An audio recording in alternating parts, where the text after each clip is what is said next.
ولحم الخنزیر وما أهل لغیر اللہ به ومن اضطر غیر باغ ولا عاد فإن اللہ غفور رحیم۔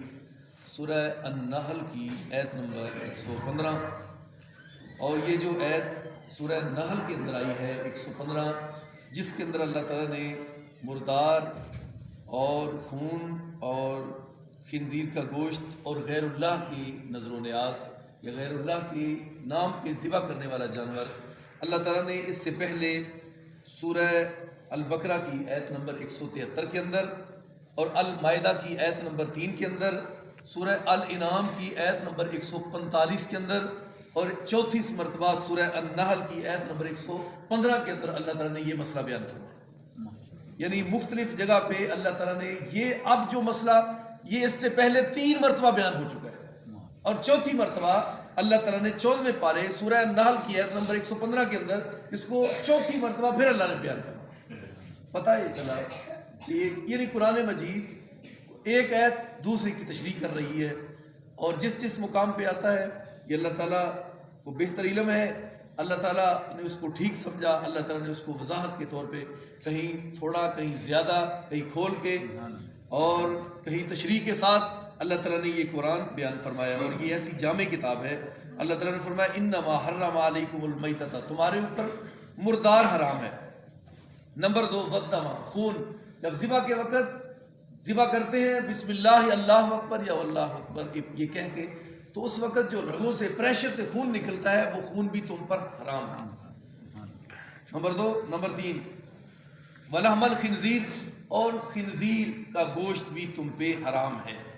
کئی ایسے علاقے وہاں پہ ہوٹلوں کے اندر یورپ ممالک کے اندر بڑے شوق سے یہ گوشت کھاتے ہیں، حرام، خنزیر کا گوشت بھی حرام ہے۔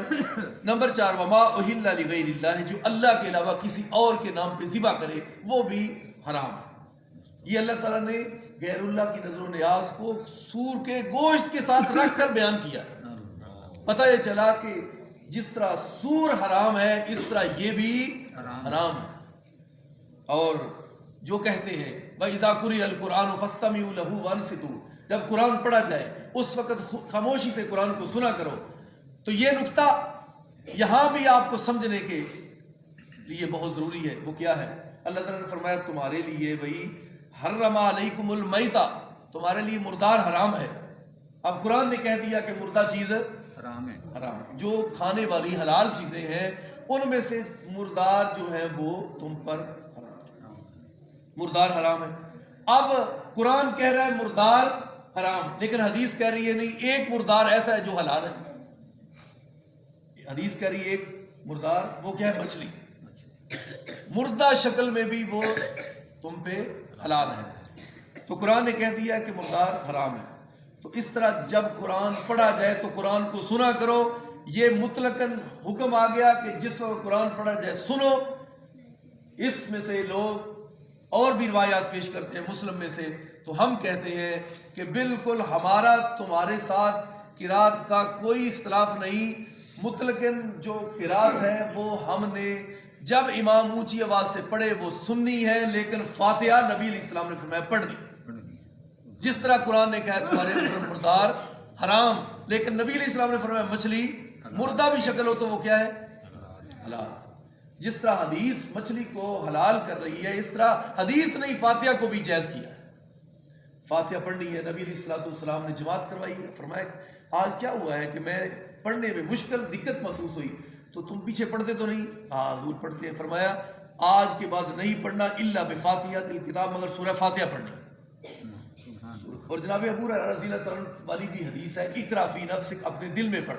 تیسری دلیل، جب نبی علیہ السلام جماعت شروع کرتے تو آپ فرماتے، جماعت شروع کرتے تو آپ صحابہ کرام کہتے اللہ کے رسول صلی اللہ علیہ وسلم کہ تکبیر کے بعد جب آپ چپ رہتے ہیں تو آپ کیا پڑھتے ہیں؟ بڑے بریک لفظ ہیں، ذرا میری طرف غور کرو۔ جب آپ چپ رہتے ہیں تو کیا پڑھتے ہیں؟ پھر جب آپ چپ رہتے ہیں تو کیا پڑھتے ہیں؟ سمجھ آ رہی ہے نا؟ یعنی کہ قرآن کہہ رہا ہے وَإِذَا قُرِئَ الْقُرْآنُ فَاسْتَمِعُوا لَهُ وَأَنصِتُوا، انصات کسے کہتے ہیں؟ خاموش۔ اور صحابہ کہتے ہیں اللہ کے رسول جب آپ انصات کرتے ہیں تو کیا پڑھتے ہیں؟ فرمایا اس وقت میں ثنا پڑھتا ہوں۔ پتہ یہ چلا خاموش رہنے جب بندہ خاموش کا مطلب یہ نہیں کہ بندہ پڑھ نہیں سکتا. صحابہ نے کہا اللہ کے نبی جب آپ چپ رہتے ہیں انصات کرتے ہیں تو کیا کرتے ہیں؟ فرمایا اس وقت ثنا پڑھی جاتا ہے. اس لیے یعنی یہ مسئلے غور سے سمجھنے کے قابل ہیں. اگر آپ کو سمجھ آ جائے تو آپ کسی سے بات کریں تو بڑی آسانی بھی ہوگی آپ کو. اس لیے یہ پتہ ہونا چاہیے شرک کیا چیز ہے, بدعت کیا چیز ہے, حدیث کس کو کہتے ہیں, حدیث کی قسم کیا ہے, اور انصات کس کو کہتے ہیں. وَإِذَا قُرِئَ الْقُرْآنُ فَاسْتَمِعُوا لَهُ وَأَنصِتُوا کہ جب وہ آیت پیش کرے تو آپ بھی اس کو سورہ بقرہ کی آیت نمبر 173 پڑھ کے ذرا سنائیں, مائدہ کی آیت نمبر 3 کا اس کے سامنے نکال کے رکھیں, اور اس کے بعد یہ جو میں نے پڑھی ہے سورہ نحل کی آیت نمبر 115 اس کے سامنے. بھئی قرآن میں کہا اللہ نے جب تمہارے اوپر یہ اللہ نے فرمایا کہ مردار حرام ہے, مردار تو مچھلی تم نے کیسے جائز کرنا ہے؟ جیسے مچھلی جائز ہے اس طرح حدیث فاتحہ کو بھی جائز کرنا ہے. اس لیے حضرت عبداللہ ابن عباس رضی اللہ تعالیٰ عنہ جب نماز جنازہ اونچی آواز سے پڑھائی تو پہلی تکبیر کے بعد جب انہوں نے فاتحہ پڑھی تو جنازہ پڑھا گیا تو فرمانے لگے, حدیث یہ صحیح بخاری کے اندر فرمانے لگے لِتَعْلَمُوا أَنَّهَا سُنَّةٌ, تم کو علم ہو جانا چاہیے جو میں نے فاتحہ پڑھی ہے نبی علیہ السلام کی سنت ہے. فاتحہ جنازے میں پڑھنا سنت ہے, اور ہر نماز کے اندر عید کی نماز ہو, جنازہ ہو, سنتے ہوں, فرائض ہو, نوافل ہو, وہ نماز نہیں. اکیلے ہو, امام ہو, جب فاتحہ نہ پڑھی جائے تو کوئی نماز نہیں. ایک حنفی عالم وہ جب اہل حدیث ہوئے تو وہ اپنے اساتذہ کی بات سنا رہے تھے, کہنے لگے میں نے اپنے اساتذہ کو قریب ہو کر دیکھا کہ وہ کہتے ہیں کہ ہم کبھی کبھی فاتحہ پڑھ بھی لیتے ہیں. تو انہوں نے کہا استاد جی پھر کس لیے؟ کہا جب قیامت کو اللہ پوچھے گا میں نے تمہاری کوئی نماز نہیں قبول کی تو ہم یہ تو کہہ سکیں گے اللہ ہم نے کچھ فاتحہ پڑھی ہے نماز وہ تو قبول کر. تو اس طرح بھائی بات نہیں, مطمئن ہو جو اللہ کی رحمت سے فاتحہ ضروری ہے. اور کوئی ایسے علماء کرام ہیں جو وہ جب وہ سنتے پڑھتے ہیں علیحدہ کسی کمرے کے اندر تو اس وقت رفع الیدین بھی کرتے ہیں. کہتے ہیں جب اللہ پوچھ لے گا تم نے میرے نبی کی سنت کو ادا کیوں نہ کیا, تو کہا ہم یا اللہ جب علیحدہ پڑھتے تو اس وقت کرتے تو تھے. تو اس لیے یہ ایسی بات نہیں, کھل کھلا کے عمل کرو, جو حق ہے وہ حق ہی ہے. اللہ تعالیٰ نے فرمایا تمہارے اوپر مردار اور پریشر سے نکلا ہوا رگوں کا ذبح کے وقت خون, اور ولحم الخنزیر سور کا گوشت, وما اہل لغیر اللہ جو اللہ کے علاوہ کسی اور کے نام پر ذبح کیا جائے وہ بھی. اور اسی طرح جو ہے بیضاوی کے حاشیے میں لکھا ہے جب کسی کا تقرب حاصل کرنے کے لیے جو جانور کوئی بندہ آ جائے کوئی بڑا آ جائے اس کی آمد پر اس کو راضی کرنے کے لیے بھی جانور ذبح کیا جائے تو وہ بھی حرام ہے. بیضاوی کے حاشیے میں یہ بھی لکھا ہے. اور اسی طرح علامہ شامی نے فتاوی شامی میں اندر بھی یہ لکھا ہے کہ اللہ کے علاوہ غیر اللہ کے نام پر بے شک اللہ کا نام اس وقت پڑھا جائے بسم اللہ اللہ اکبر, لیکن مقصد یہ ہو کہ کوئی اور راضی ہو تو وہ بھی حرام. تو اس طرح احناف کی کتابوں کے اندر بھی موجود ہے. احناف علماء شیوخ وہ بھی یہ لکھ چکے ہیں کہ کسی اور کا تقرب حاصل نزدیکی حاصل کرنے کے لیے اس کو راضی کرنے کے لیے بے شک اللہ کا نام لے کر ہی ذبح کیا جائے وہ بھی جائز نہیں. اس لیے لوگ کہتے ہیں تو کیا بات ہے جب آپ کہتے ہیں کہ کھانا سامنے رکھا ہے اوپر ہم نے صورتیں پڑھ دی تو آپ اس کو نجائز قرار دیتے ہیں. یہ نجائز کیسے ہو گیا؟ تو ہم کہتے ہیں کہ بھئی مسئلے کا حل ہم سے نہ پوچھو, اللہ کے نبی سے پوچھو. اللہ کے نبی صلی اللہ علیہ وسلم نے فرمایا تو پھر آگے سے جہلانہ سوال کیسے کرتے ہیں؟ پھر کھانا کھانے وقت بسم اللہ پڑھتے ہو؟ پڑھتے ہیں. تو وہ قرآن ہے تو اگر صورتیں پڑھ لیں تو وہ قرآن نہیں. یہ مسئلے نہیں ٹسکڑے اور عجیب و غریب اپنے سے جو تشریحات بناتے ہیں یہ ایسے نہیں.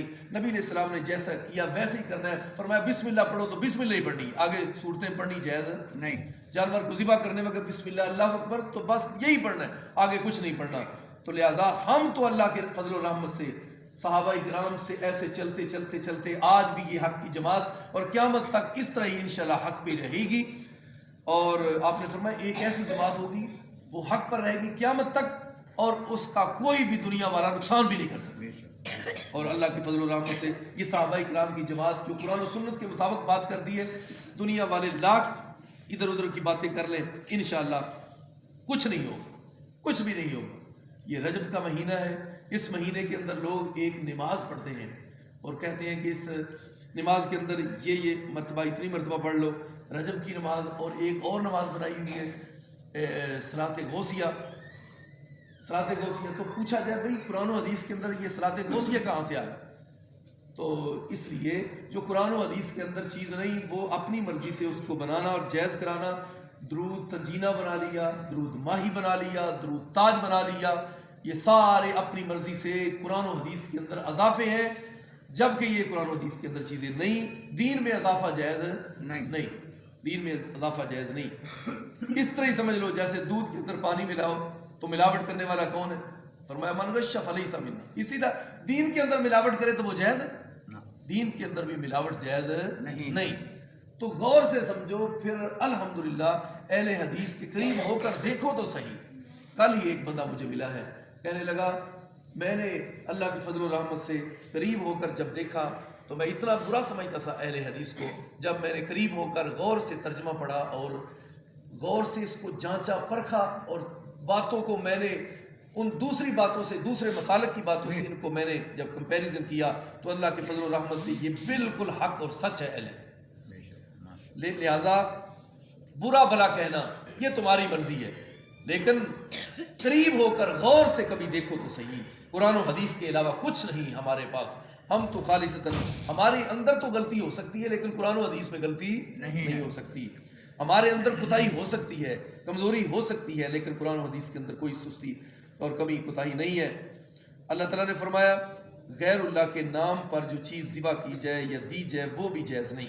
اس کی ایک اور مثال سن لو، ابو داؤد ہے، ابو داؤد شریف کے اندر حدیث ہے، ایک آدمی آیا اللہ کے رسول ایک بوانہ جگہ ہے وہاں پہ میں جا کر اونٹ ذبح کرنا چاہتا ہوں تو مجھے اجازت ہے؟ تو فرمایا یہ تو بتاؤ وہاں کوئی جہلیت کا بت تو نہیں تھا، اس کی کوئی ایسی جگہ یا آستانہ وغیرہ تو نہیں تھا وہاں جا کر تو اونٹ ذبح کرنا چاہتا؟ کہنے لگا اللہ کے نبی کوئی ایسی بات نہیں۔ پھر آپ نے فرمایا وہاں کوئی مشرکوں کی عید کی جگہ تو نہیں؟ فرمایا نہیں۔ فرمایا وہاں اب تم جا کے اونٹ ذبح کر سکتے، یعنی اللہ کے نبی نے اس حد تک باریکی میں جا کر عقیدے کو اس طرح پرکھا اور دکھایا صحابہ کرام۔ تو آپ سب کو جو بھی ہے سب جائز ہے۔ یہ ابو داؤد کے اندر حدیث موجود ہے، اللہ کے نبی نے کیا صحابی سے پوچھا نہیں؟ تو کیا صحابی کے ایمان میں کوئی شک ہے اس کے عمل میں یا عقیدے میں؟ تو پھر بھی اس حد تک اللہ کے نبی صحابہ اکرام پہ نظر رکھتے تھے کہ کہیں کوئی ادھر ادھر نہ ہو جائے۔ تو اس لیے یہ دین ہے، یہ قرآن و حدیث ہے، توحید کے اندر کوئی کمپرومائز نہیں۔ یہ نہیں ہو سکتا کہ میرا دوست ہے، میرا رشتہ دار ہے، اب میں عقیدہ چھوڑ کے تھوڑی لچک دکھاؤں، نہ نہ نہ، ادھر بیٹھ کے سچی بات کہہ دو، ناراض ہوتا ہے تو ہو جائے، عرش والا رب ناراض نہ ہو، مدینے والا مصطفیٰ اس کے خلاف بس نہ ہو، دنیا والوں کے خلاف ہو جائے لیکن قرآن و حدیث کے خلاف نہ بس ہو۔ دنیا والوں کے خلاف کیسے ہوتا ہے؟ وہ کہتا ہے میری مرضی کرو جس طرح میں چاہتا ہوں، تو ہم کہتے ہیں مرضی کرو قرآن و حدیث کے مطابق جس طرح قرآن و حدیث کہتا ہے۔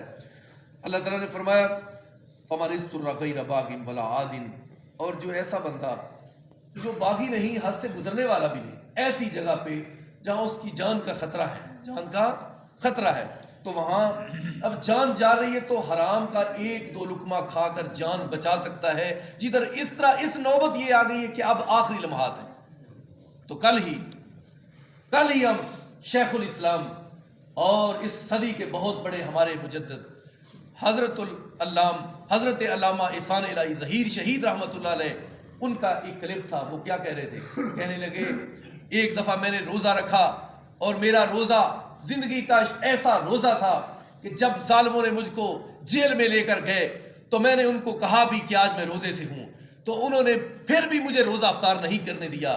تو حضرت علامہ احسان الہی ظہیر شہید رحمۃ اللہ علیہ فرمانے لگے میری زندگی کا وہ ایسا عظیم روزہ بنا تو ایک دن نہیں 48 گھنٹے گزر گئے، تو 48 گھنٹوں کے بعد میری افطاری ہوئی۔ تو میں نے کہا اے اللہ یہ میرا زندگی کا ایک ایسا عمل ہے، اگر تو یہی قبول کر لے تو میری نجات کے لیے یہ کافی ہے۔ تو یہ تھے وہ لوگ جنہوں نے دین کے لیے سب کچھ قربان کر دیا، اپنا تن من تن اپنے جسم کے ٹکڑے کروا دیے، لیکن دین پہ آنچ نہیں آنے دی۔ اللہ تعالی ہم سب کو بھی عمل کی توفیق عطا فرمائے۔ یہ نہ ہو کہ ہم کھانے دیکھ کر اپنا دین ہی بدل لیں اور اپنے آپ کو گرا دیں۔ کھانے لاکھ ہوں لیکن مسلمان کے اندر اللہ اور اس کے رسول کی محبت ہو، کبھی پلٹ کر بھی ادھر دیکھتا نہیں، اللہ کے رسول کی محبت۔